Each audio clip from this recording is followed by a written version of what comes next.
कमलायतलोचन लोकपते विजयी भव वेङ्कटशैलपते स चतुर्मुख षण्मुख पञ्चमुख प्रमुखाखिल दैवतमौलिमने शरणागत वत्सल सारनिधे परिपालय मां वृषशैलपते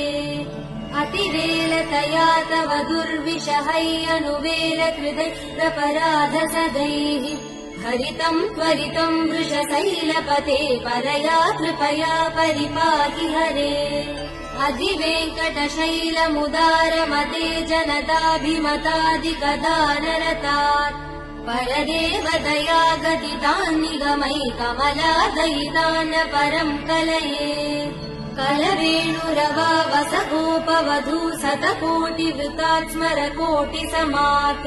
प्रतिवल्लविकाभिमदात् सुखदात् वसुदेव